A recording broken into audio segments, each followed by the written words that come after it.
did you find out about the end of the war? We found out about the end of the war, I guess it might have been about a week or so after the dropping of the bomb on Nagasaki.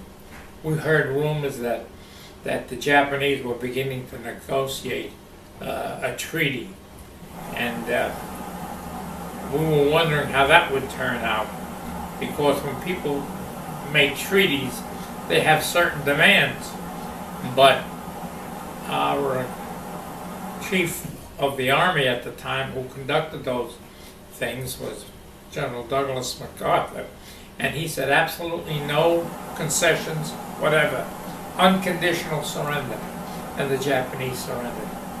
So that must have been a happy day when you found out about that. Well, we knew we were on our way home, but we still had work to do. We had to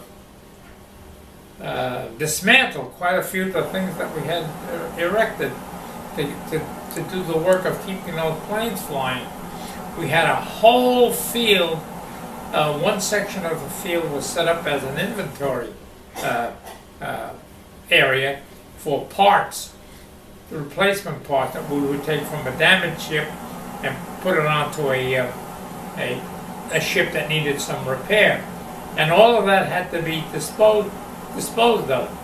And I think a lot of that went right into the Pacific Ocean. They just pushed it right in.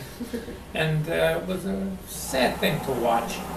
It was, you know, stuff that we had gotten so accustomed to. But it was a sad thing to watch anyway. So, overall, what would you like people to know and understand about this time in history? Well, in that time in history, believe it or not, we were unprepared for war. Absolutely flat. We had nothing going. The military was so poorly equipped. We didn't have a good, large enough standing army. Our Navy was in trouble because it was becoming antiquated. And we just weren't prepared. And we think that preparation is a very important part of what we learned. Yeah, if you don't have if you're not prepared, you don't have the equipment and the manpower to do the job, you're not going to get the job done. What would you say is the biggest misconception about World War II? The biggest misconception about World War II, that's a good question. But I think there were so many misconceptions.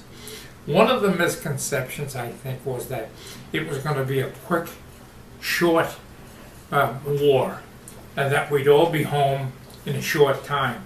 Well, it wasn't. It was dragged on from 1941 to 1945. That's a long time. And I think you can tell that it was a tough time, a tough war. We had 12 million people in the military, all branches. And we had a tremendous list of lost veterans, injured veterans, and they're still in the military hospitals suffering from the scars that they received during World War II. Again, preparation is a very important factor, and without preparation, nothing happens for the good.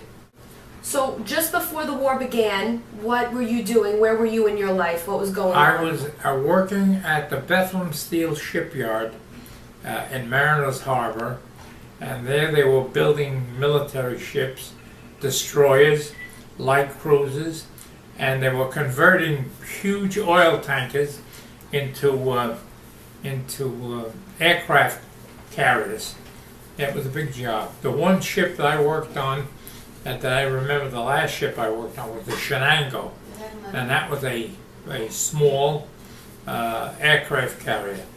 And its main job was to carry aircraft out to the other ships, the aircraft carriers that were in the Pacific. And what were the circumstances that you entered the services? I was in the shipyard, and when you're in the shipyard and you're a skilled worker at the shipyard, you were given what they call essential worker status, which means that the draft couldn't take you into the service. They had to leave you alone to work on all those military things. And I had received that ranking of essential worker, but I felt kind of bad because my brother was in the service, my older brother, my younger brother, my sister Jenny's husband was in the service. So many of my friends and neighbors were in the service. I decided that I had to go into the service.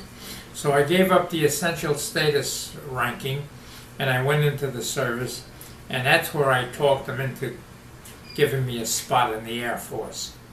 And how did your parents feel about you joining the services? Well, my parents were always worried, my mother especially, very worried. And my mother said, "You've got two brothers in the service. There's Tony, Jenny's husband, is in the service. Sal is in the service. Why do you have to go?"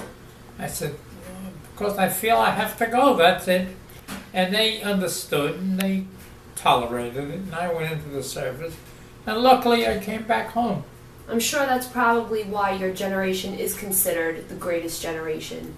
That need to feel to go and help and serve others for no reason other than you think it's the right thing to do. Well, a lot of that is true. People thought they had to go in because something had to be done. So, however, you have to remember that we were coming out of a bad time just before the war. We were hit with a pretty good depression. And some of these people saw it as a way of making a career for themselves. And quite a few of them remained in the service for their lifetime. And when you were in the service, how did you communicate and stay in touch with the people back home? Usually by mail.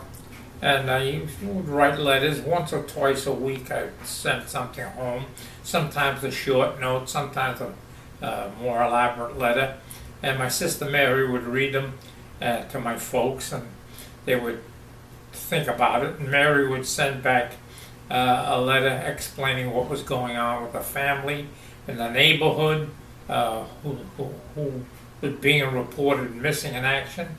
And in one of her letters, I'm sorry I didn't keep it, she said that a boy named Tony Denty lived right across the street from us, lost his life in Anzio, which was another horrible experience for people. Well, I just want to say Happy Veterans Day. Thank you. Thank you very much for your services, and thank you. We're very indebted and appreciative. And I love you, Pop. Thank you. That's it for now.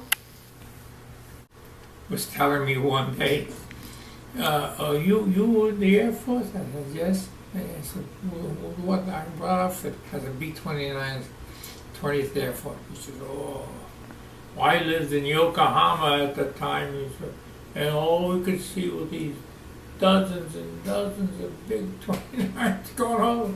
We were scared. I said, yeah, I remember we paid a visit to your town. Small world, huh? Mm-hmm. Look how handsome he is. Kind of looks a little bit like Desi Arnaz, huh? Let me see. You're a real hunk. Oh, yeah. Oh, yeah. How soon was this after you joined? That was very, very early. That's why you're still so happy? Mm-hmm. You got some beautiful skin, Pop. Look at that. Yeah, I was beautiful. Not much has changed. My high school picture was even better. I didn't even get to see your high school picture. Sure you did. Did I? Yeah. You got it over there.